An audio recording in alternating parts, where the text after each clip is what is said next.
Un hombre de duro corazón, versículo 19 al 40. No hace falta mucha imaginación para ver que este carcelero romano era un oficial típico encallecido que no tenía ninguna simpatía por el hombre ni interés en Cristo. Aun cuando a Pablo y a Silas los humillaron y azotaron, el carcelero aumentó sus sufrimientos al echarlos en el calabozo de más adentro y al ponerles sus pies en el cepo. Luego se fue a atender sus asuntos y finalmente se retiró a dormir por la noche.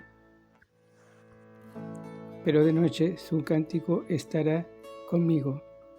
Salmos 42:8, 77:6. Y Pablo y Silas alabaron a Dios en lugar de quejarse.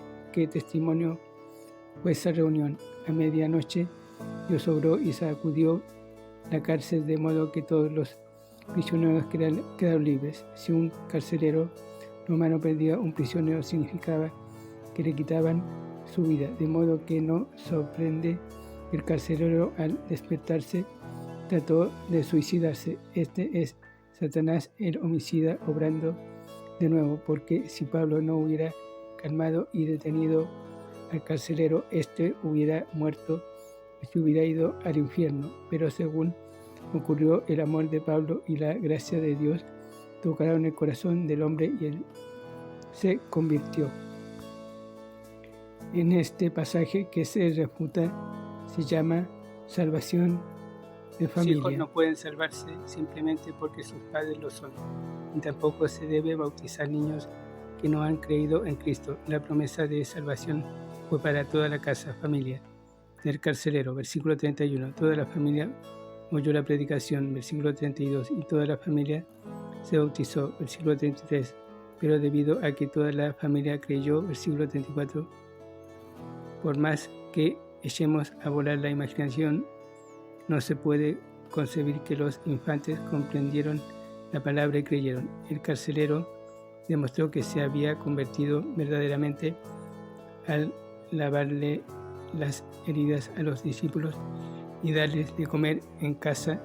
Cuando un hombre le abre el corazón a Cristo, se abre también su hogar. Algunos cristianos se quejan perplejos por las acciones de Pablo en los versículos 35 al 40. ¿Por qué humilló a los funcionarios romanos al exigir que arreglaran abiertamente el caso? Pablo simplemente estaba haciendo uso de su ciudadanía romana y de sus derechos legales para dar el respeto apropiado al Evangelio y a la nueva iglesia que se acaba de establecer. Si Pablo hubiera dejado en silencio la ciudad,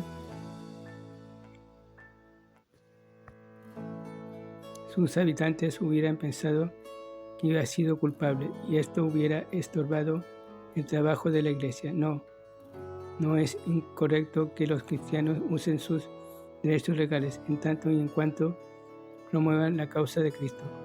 Esta disculpa oficial y solución abierta del caso, porque a Pablo se le había despojado de sus derechos legales, le dio dignidad al Evangelio y a la iglesia. La iglesia de Filipos siempre fue una favorita de Pablo. Comentario Hechos capítulo 17. Al continuar viajando con Pablo en su segundo viaje misionero, le vemos en 3 diferentes ciudades y vemos 3 relaciones diferentes al Evangelio, reacciones diferentes al Evangelio. Tesalónica se opone a la palabra. Versículo 1 al 9. Tesalónica era una ciudad de mucho movimiento situada en la carretera principal a Roma.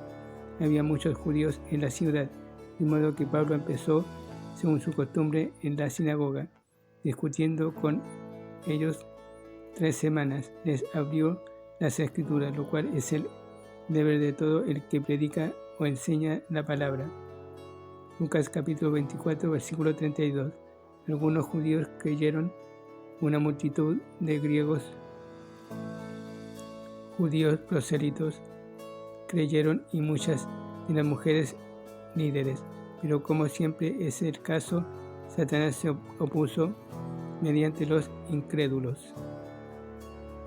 Los judíos usaron la chusma del mercado para oponerse a Pablo.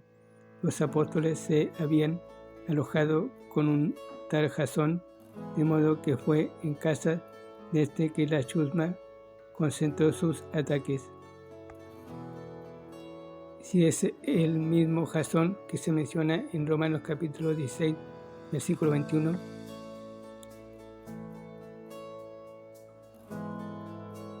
lo cual explica su hospitalidad y la razón para el ataque. Nótese, la falsa acusación de la multitud es paralela a la que se hizo contra Cristo en Lucas capítulo 23, versículo 2.